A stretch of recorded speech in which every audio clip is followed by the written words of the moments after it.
सख्त मौसम है और इस सख्त मौसम में K2 सर करना जो है वो नामुमकिनात में से एक है। ये कहा जाता है कि इट इज़ इम्पॉसिबल कि आप सर्द मौसम में K2 को सर करें, लेकिन ये हो चुका है क्योंकि जो नेपाली को पैमा है वो सर कर चुके हैं। और ऐसे में पाकिस्तानी क्यों पीछे रहे भाई? जो पाकिस्तानी को पैमा है मोहम्मद अली सतपारा, वो अपने बेटे साजिद अली और आइसलैंड के एक को पैमा है जॉन स्नूरी, उनके साथ K2 सर करने के मिशन पर हैं, लेकिन वो यहाँ पर गए हैं विदाउट ऑक्सीजन, जो कि बहुत ही खतरनाक काम है। बिल्कुल साजिद, बगैर ऑक्सीजन की K2 सर करने के लिए पुरज़्म है और इन कोहपेमाओं को आज सुबह K2 सर करना था, लेकिन वही हुआ जिसका डर था। मौसम ख़राब हुआ और कोहपेमाओं के रास्ते की मौसम रुकावट बन गया। मोहम्मद अली सतपारा ने अपना एक पैगाम भी जारी किया। उन्होंने कहा कि मौसम अचानक बहुत ख़राब हो चुका है।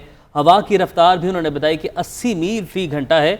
आवाम से दुआ की अपील भी की है और साथ ही साथ उन्होंने इस अज़्म का इजहार भी किया कि हम इंशाल्लाह अपनी मंजिल पर पहुंचेंगे और दुनिया भर में पाकिस्तान का नाम रोशन करेंगे। और आयशा, ये जो मुहिम जो चल रही है इस टाइम, पहले नेपाली थे वो आए और अब पाकिस्तानी कोहपेमा जा रहे हैं। पाकिस्तान का जो सयाहत के हवाले से जो इमेज है वो बहुत बेहतर हो रहा है। उसमें से दुनिया भर से जो कोहपेमा है वो आ रहे हैं, टूरिस्ट जो है वो पाकिस्तान में आ रहे हैं। बिल्कुल ऐसे ही है और इस पर हम कुछ मजीद भी बात कर लेते हैं। हमें इस वक्त ज्वाइन किया है कोहपेमा है फातिमा नासिर। सिर्फ इनको कोहपेमा कहना दुरुस्त नहीं होगा क्योंकि ब्रेक में हम बात कर रहे थे, एक लंबी लिस्ट है जो ये करती हैं और इंतहाई और माशाल्लाह से हाइपर एक्टिव है। ये बता देती हूँ क्या क्या करती हैं।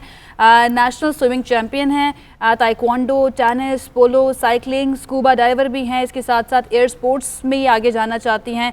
आर्ट्स की बात कर लें, पेपर आर्ट करती हैं, ये पेंटिंग करती हैं, म्यूज़िक में ये ड्रमर हैं और पता नहीं क्या क्या हैं, ये उन्हीं से जान लेते हैं। फातिमा, बहुत शुक्रिया हमें ज्वाइन करने के लिए। आपके पास इतना वक्त कहाँ से आता है? सबसे पहले तो मुझे ये बता दें। मैनेज करना पड़ता है। मैनेज करना पड़ता है। मैं फिर डेफिनेटली एक बहुत बुरी मैनेजर हूँ। क्या क्या करती हैं आप, ज़रा खुद बताइए। काफ़ी मुश्किल सवाल है जब भी मुझसे कोई करता है कि मैं करती क्या हूँ। वैसे bye education I am becoming a physiotherapist and ये आपने ब्रेक में नहीं बताया था, ये ऐड किया आपने, सस्पेंस रखा हुआ था। तो अपार्ट फ्रॉम दैट मुझे इंटरेस्ट है काफ़ी स्पोर्ट्स के अंदर, लाइक एडवेंचर स्पोर्ट्स होते हैं। उसके अंदर अभी मैंने रिसेंटली माउंटेनियरिंग की है, उससे पहले स्कूबा डाइविंग भी की है and you know goes on. Apart from that I am an artist as well. अपना जो मेरा फ्री टाइम होता है उसके अंदर मैं आर्ट्स में लगा देती पेंटिंग एंड स्टफ। म्यूजिक भी करती हैं आप? म्यूजिक में क्या आप वोकलिस्ट हैं या कुछ इंस्ट्रूमेंट्स पर आप प्ले करती हैं? I play the drums and the violin. अच्छा, फिर हमें चले जाना चाहिए। डेफिनेटली मुझे जो है ना थोड़ा थोड़ा कॉम्प्लेक्स होना शुरू हो गया। अच्छा ये बताएं फातिमा, आपने कोहपेमाई का दूसरा लेवल पास किया और पाकिस्तान की पहली लड़की हैं आप जिसने ये लेवल पास किया, कितना मुश्किल था ये? मुश्किल था, इवेंचुअली था, काफ़ी मुश्किल था इस लिहाज से कि वहाँ पे एक तो weather is another you know condition in it, और उसके बाद आपको जो टास्क करने पड़ रहे थे, सिंस मेनली मुश्किल इसलिए था क्योंकि मैंने लेवल 1 भी किया है और लेवल 2 भी किया है और उसके अंदर आपको पहले लेवल 1 के साथ टास्क करने हैं, फिर आपको दोबारा शुरू में जाना है और फिर उसको लेवल 2 के हिसाब से करना है। तो वो मेरी एक फिजिकल एक्सर्शन भी बहुत लग रही थी। दूसरा वेदर जो हमारा वहाँ पे माइनस डिग्रीज में चल रहा है, हमने उसको भी फाइट करना है and then you know not letting yourself give up on that, because आपको अगर मेंटली आपको अपने आप को प्रिपेयर करना होता है, स्ट्रॉन्ग रखना होता है कि मैं कर सकती हूँ। अक्सर लोग हार, ये जिस तरह अभी अली सतपारा ने मैसेज दिया कि मौसम सख्त है, दुआ करें, लेकिन हम इसको करेंगे, इंशाल्लाह करेंगे। अभी किस किस्म की जो मुश्किलात हैं, जैसे कि ये बता रहे हैं कि मौसम सर्द हो गया है और हवाएं तेज़ चल रही हैं, तो किस किस्म की मुश्किलात से भी ये फेस कर रहे हैं, गुजर रहे हैं? हवा काफ़ी तेज़ है, मौसम ख़राब है, ऑब्वियसली टेम्परेचर भी वहाँ पे बहुत माइनस डिग्रीज में है। They fighting the temperature and the weather as well. और उसके बाद वहाँ पे उन्होंने कैसे अपना स्टे करना है, अपने आप को स्टेबल कैसे रखना है, ठीक है, ऊपर से एल्टीट्यूड के मुताबिक अपने आप को स्टेबल रखना, कि कोई सिकनेस ना हो, उनके मेडिकल इशूज़ ना हो। और उसके बाद आपके पास लाइक सिंस वो एक ऐसी जगह पे जहाँ उनको शायद मेडिकल एड ना मिले इस तरह से, ऑक्सीजन भी नहीं मिल सकती अगर कोई ऐसा हैज़र्ड हो जाए, तो काफी। कितना वेट कैरी किया होता है इन लोगों ने ये जब अभी, तो कितना वेट होता होगा एवरेज इनके पास? 3 लोग हैं, काफी ज्यादा किया होगा, मे बी 20-40 किलो। और उसके साथ depending on the equipment actually. Definitely जब ऊंचाई पर जाएंगे तो डेफिनेटली ये बहुत ज़्यादा मुश्किल हो जाएगा। अच्छा, आप K2 और डेफिनेटली हम बात कर रहे हैं कि सर्द मौसम में बहुत ज़्यादा मुश्किल है, और एक और काम जो इन्होंने किया है, विदाउट ऑक्सीजन वहाँ पर गए, ये कितना बड़ा रिस्क है? ये काफ़ी बड़ा रिस्क है। इसमें लाइक हाई एल्टीट्यूड सेरेब्रल और पल्मोनरी सिकनेस हो सकती है। उसका ये होता है कि या तो आपको लंग्स में इशू पड़ जाता है, या तो आपको दिमाग में हो जाता है, स्वेलिंग हो जाती है, पानी भर जाता है, और इसके लिए आपको या तो डिसेंड करना पड़ता है, या you know you need to get urgent aid as well, लेकिन और वो वहाँ पे पॉसिबल नहीं होता। पॉसिबल नहीं होता, लेकिन अभी ये जो है ना काफ़ी एक्सपर्ट लोग जा रहे हैं, they are used to it. आप क्लाइमेटेशन के ना वो यूज टू हो गए हैं। अगर हम जैसे लोग जाएं या कोई जो इतना पहाड़ों में नहीं रहते तो हमारे लिए बहुत मुश्किल होगा उसके साथ क्लाइमेटाइज करना।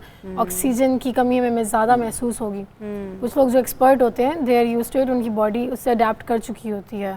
ख्वातीन के लिए बताइएगा कि एज अ फीमेल ये कितना मुश्किल टास्क है। आपने कहा कि वो जो कि उन इलाकों में रहते हैं उनके लिए कुछ आसान है, ख्वातीन के लिए कुछ मज़ीद मुश्किलात होती होंगी, तो कहाँ से स्टार्ट करें, कैसे स्टार्ट करती हैं, कौन कौन से मराहिल जहाँ से गुजरना पड़ता है? You know what I suggest, जो हर कोई अगर माउंटेनियरिंग में इंटरेस्टेड है ना, उनको उसकी प्रॉपर इन्फॉर्मेशन लेनी चाहिए, नॉलेज लेनी चाहिए। हिट एंड रन के चांस पे नहीं कि हाई पोर्टर्स के साथ आप चले गए और आपने बस फतह कर लिया पहाड़, अपने कर लिए समिट वगैरह। लेकिन अगर आपके पास प्रॉपर इसकी नॉलेज है तो आप डिपेंडेंट नहीं रहते हाई पोर्टर्स पे। अगर आप गिरते हो कहीं पे आप खुद बचा सकते हो अपने आप को। आपको समझ आती है कि आपको सिकनेस हो रही है, आपको किस तरह से अपना ख्याल रखना है। तो इवन अगर वो कोई और ख़वातीन हो या मर्द हो या जो भी इसको करना चाहते हैं, उनके लिए ज़रूरी है कि वो इसका कोर्स पहले करें। फिर आपको सारा काम खुद करना आता है, आप किसी पे डिपेंड नहीं करते कि ये रस्सियाँ मुझे पहना दो या ये कैसे करना है। अपनी नॉलेज की बेस पे आप ज़्यादा एक्सपर्ट होते हो। उसके बाद जब ये कोर्सेज आप कर लेते हैं लेवल बाय लेवल, आपको समझ आती है आपने कहाँ किस तरह से काम करना है, क्या चीज़ें लेनी है और किस तरह से अपना ख्याल करना है, खाना क्या करना है और किस हाइट पे आपको किस चीज़ का डेंजर है। और उसके बाद फिर आप समझ अपना रास्ता बना सकते हैं कि अच्छा मैंने ये पहाड़ करना है तो इसको मैं इस तरह से कर सकता हूँ या कर सकती हूँ।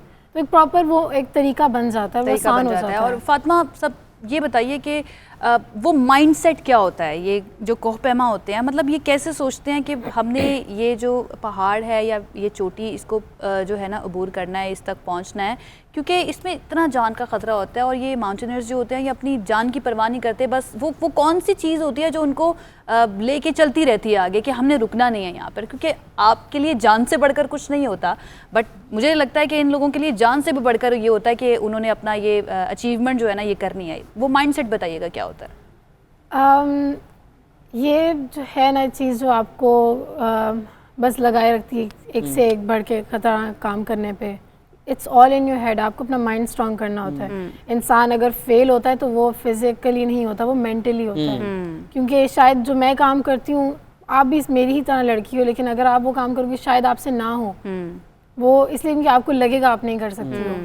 उसके लिए डेफिनेटली ट्रेनिंग की ज़रूरत होगी, अपना माइंड मेकअप करने की, टीचर की ज़रूरत होती है जो आपका माइंड को पॉलिश करता है उस तरीके में। आपको आपका एक्सपोजर होता है, आपका अपना पैशन और शौक होता है जो आपको मजीद इसमें लेके चलता है। अगर आप अपना माइंड स्ट्रांग रखो ना तो आपके लिए कोई भी काम मुश्किल नहीं होता। चाहे वो पहाड़ चढ़ना है या स्कूबा डाइविंग करनी है या आसमान में कोई स्पोर्ट्स करना है या कोई भी ऐसा काम करना है जिसमें ज़िंदगी, उसके लिए सपोर्ट जो है वो भी बहुत ज़्यादा ज़रूरी होती है। आपकी फैमिली सपोर्टिव है क्योंकि आप इतनी सारी चीज़ें माशाल्लाह से करती हैं और वो आप मैनेज भी करती हैं। आई डोंट नो कैसे, मुझे नहीं पता। मैं कोशिश करती हूँ ब्रेक में आपसे मैं टिप्स लूँ कि कैसे मैं मैनेज करूँ इन सब चीज़ों को अगर मैं करना चाहूँ। तो फैमिली सपोर्ट करती है और क्योंकि आप लड़कियाँ हमारी सोसाइटी के अंदर लड़कियों को बहुत ज़्यादा प्रेशर्स होते हैं उन पे, शादी करनी है पढ़ाई के बाद और ना इतनी ज़्यादा आउटगोइंग कोई हो तो उसके ऊपर भी बातें की जाती हैं, उसको कैसे मैनेज करती हैं?